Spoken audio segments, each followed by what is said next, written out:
Move Moritel, un monde nouveau vous appelle.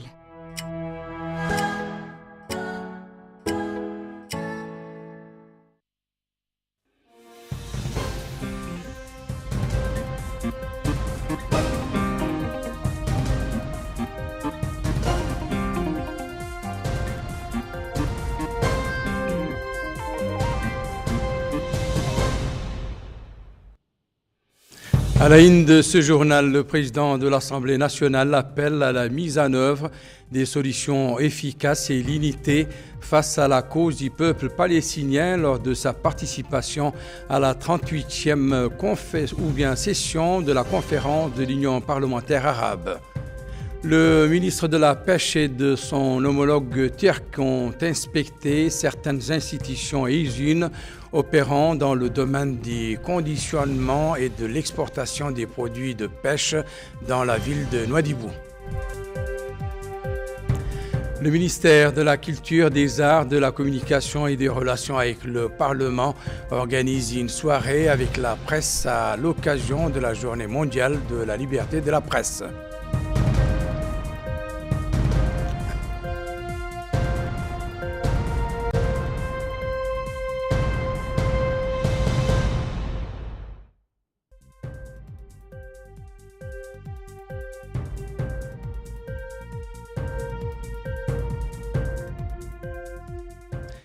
Mesdames, Messieurs, bonsoir et merci de vous joindre à nous. Le président de l'Assemblée nationale, M. Mohamed Bombo Meguet, a souligné la nécessité de renforcer les relations parlementaires et d'œuvrer à unifier les positions sur les questions d'actualité qui préoccupent l'opinion publique mondiale, au premier rang desquels la question centrale de la cause palestinienne, une traduction intégrale du discours avec Camilla Takan.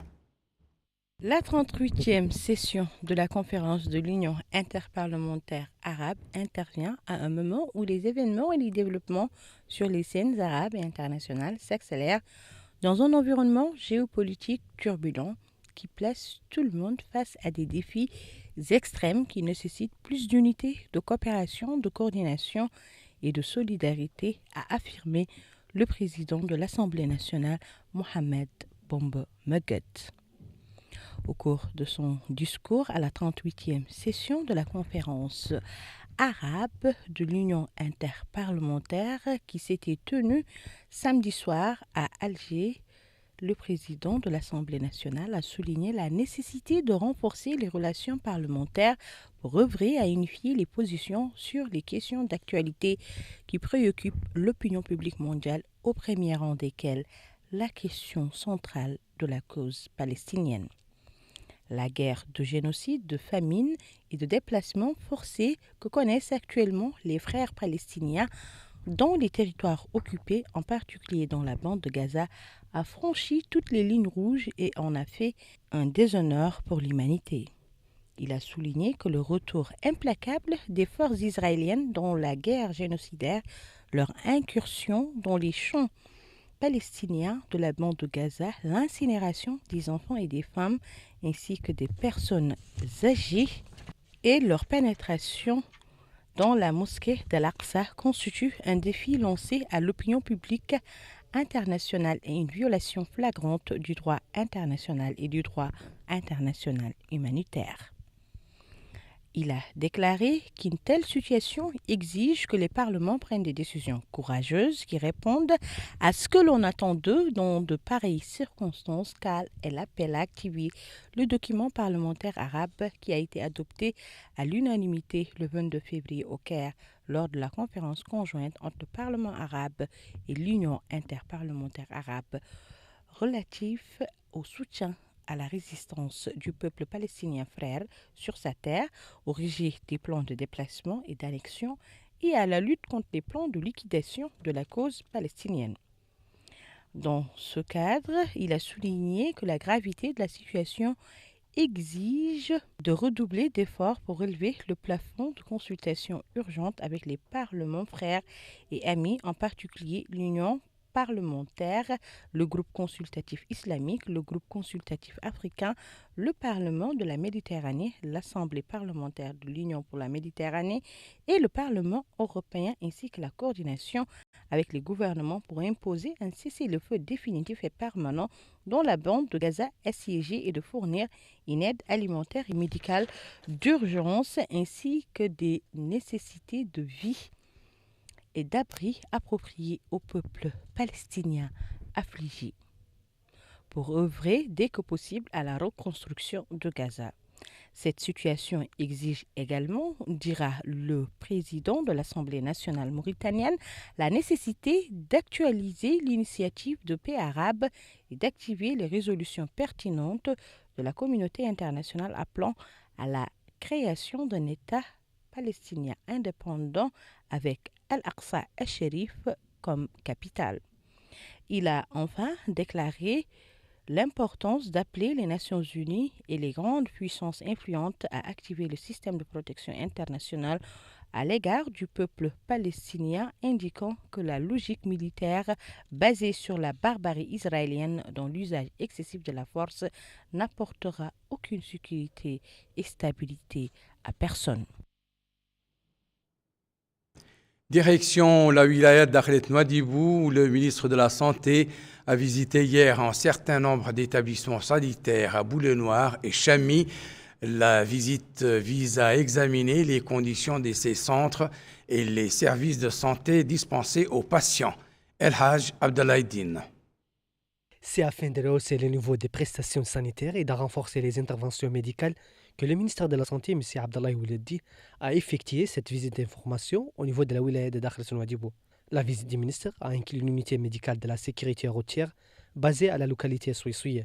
Sur place, il a constaté des visites les équipements techniques dont dispose cette ambulance. Il s'est informé sur sa capacité et disponibilité à intervenir en cas d'urgence. Ensuite, le ministère s'est rendu dans le centre de santé de Boulay-Noir où il a reçu des explications détaillées présentées par les responsables de cette structure sanitaire sur les services de santé rendus aux citoyens et sur les équipements techniques disponibles au niveau de ce centre de santé. La visite du ministère a également inclus le centre de santé de Chamy. Dans cette structure sanitaire, le ministère a suivi un exposé présenté par les staffs médical et administratifs du centre sur les conditions du déroulement du travail et sur les difficultés rencontrées. Au cours de sa visite d'information, le ministère de la Santé a salué les efforts consentis par les personnels médicaux et sanitaires des structures visitées, tout en appréciant leur qualité professionnelle, en les appelant à œuvrer avec dévouement et à multiplier les efforts pour améliorer les prestations sanitaires au profit des citoyens.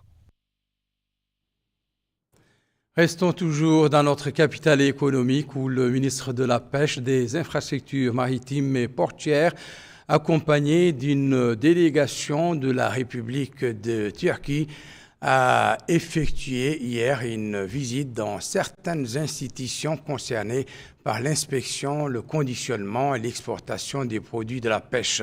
Abdullah Damaba. L'ONISPA, Office national d'inspection sanitaire des produits de la pêche et de la pisciculture, a été visité par le ministre délégué turc chargé de la pêche auprès du ministre de l'Agriculture et des Forêts, Boubacar Zilegera. Ce déplacement s'est tenu en présence du ministre de la Pêche et des Infrastructures maritimes et portuaires, Vadili Oul-Sidati Oul-Ahmed Loulia. Au niveau de cet établissement, la délégation s'est rendue au sein des laboratoires d'inspection et d'analyse de l'ONISPA. Par la suite, ils ont visité le port autonome de la ville de Nouadhibou. Sur place, le ministre turc s'est engagé du rôle joué par cette infrastructure portuaire dans l'activité économique de la capitale économique du pays ainsi que des travaux en cours afin de rehausser la capacité et contribution du port de Nouadhibou à l'activité économique du pays. La délégation s'est aussi rendue au niveau de deux entreprises actives dans le domaine de la transformation des produits de mer. Là aussi, ils se sont informés de l'activité de ces usines dans la capture, la transformation, le stockage et l'exploitation des produits de mer. Au niveau des locaux des gardes-côtes, une réunion a eu lieu en présence du Wali de la wilaya de Dakhla Nouadhibou, Mahioul Hamed. des responsables des gardes-côtes ainsi que des autorités actives dans le secteur de la pêche. Le ministre de la Pêche, des Infrastructures maritimes et portuaires a indiqué que ce déplacement illustre l'exemplarité des relations mauritano-turques, soulignant qu'elle a permis d'étudier les opportunités de coopération dans le secteur de la pêche ainsi que les voies et moyens afin de renforcer davantage ces relations bilatérales dans ce domaine. Le ministre turc chargé de la pêche a pour sa part exprimé sa satisfaction d'avoir visité certaines installations maritimes, aussi bien à Nouakchott qu'à Nouadhibou. Il a en outre précisé que cette visite a permis de renforcer la coopération entre les deux pays et identifier les opportunités d'investissement dans le secteur des pêches. À Nouakchott, les acteurs des médias étaient conviés par le ministre de la Culture, des Arts, de la Communication et des Relations avec le Parlement et porte-parole du gouvernement, El Hussein Ould Mehdou, à un dîner à l'occasion de la Journée mondiale de la liberté de la presse. Le thème de la soirée s'articulait autour de l'intelligence artificielle au service de la liberté, du professionnalisme et de la cohésion sociale. El Haj Abdelaïdine et son commentaire. Ces dîners-débats regroupant de nombreux journalistes et des personnalités des divers horizons, organisés par le ministère de la Culture, des Arts, de la Communication et des Relations avec le Parlement, à l'occasion de la Journée mondiale de la liberté de la presse, a permis de débattre les thèmes l'intelligence artificielle au service de la liberté, du professionnalisme et de la cohésion sociale. Un thème retenu au niveau national et international pour célébrer cette journée. Dans une allocution prononcée à cette occasion, le ministre de la Culture, des Arts, de la Communication et des Relations avec le Parlement, M. El Hussein Ould Mehdou, a indiqué que le colloque organisé en marge du dîner vise à enrichir les échanges sur les thèmes retenus cette année. Il a ajouté que l'intelligence artificielle au service de la liberté, du professionnalisme et de la cohésion sociale soulève de nombreuses questions compte tenu de la révolution numérique actuelle avec tous les services qu'elle offre et la diffusion des discours d'haine et des médias trompeurs qui l'accompagnent. Le ministère s'est interrogé sur les mécanismes les plus appropriés pour préserver les acquis de l'intelligence artificielle afin qu'elle puisse promouvoir la liberté et le professionnalisme et porter le flambeau de la cohésion sociale. À l'issue du colloque, une séance interactive a été ouverte aux participants pour qu'ils puissent commenter et réagir aux questions posées. Le secrétaire général de la Commission nationale des droits de l'homme, Mohamed Ould Brahim, a participé à la 83e session ordinaire des commissions africaines des droits de l'homme et des peuples tenue à Banjul en République de Gambie du 2 au 22 mai. Dans son allocution à cette occasion, le secrétaire général a expliqué que la Commission nationale des droits de l'homme de la Mauritanie a travaillé ces dernières années sur la culture de la promotion des droits de l'homme à tous les niveaux, soulignant à cet égard que la Commission a œuvré pour rapprocher le mécanisme de plainte des citoyens et des étrangers. Le comité a effectué une visite de certains centres dans toutes les prisons, tous les lieux de détention et de garde à vue, ce qui lui a permis de connaître les conditions de détention des détenus de ces établissements. Le comité s'est félicité de la situation des détenus et des migrants en situation irrégulière, ainsi que du traitement humain et harmonisé des conditions internationales expliquées par les autorités mauritaniennes. À présent, le rappel des principaux titres de cette édition. Le président de l'Assemblée nationale appelle à une mise en œuvre des solutions efficaces et l'unité face à la cause du peuple palestinien lors de sa participation à la 38e session de la conférence de l'Union parlementaire arabe. Le ministre de la Pêche et son homologue ont participé inspecter du moins certaines institutions et unités opérant dans le domaine du conditionnement et de l'exploitation des produits de la pêche dans la ville de Nouadhibou. Le ministère de la Culture, des Arts, de la Communication et des Relations avec le Parlement organise une soirée avec la presse à l'occasion de la Journée mondiale de la liberté de la presse.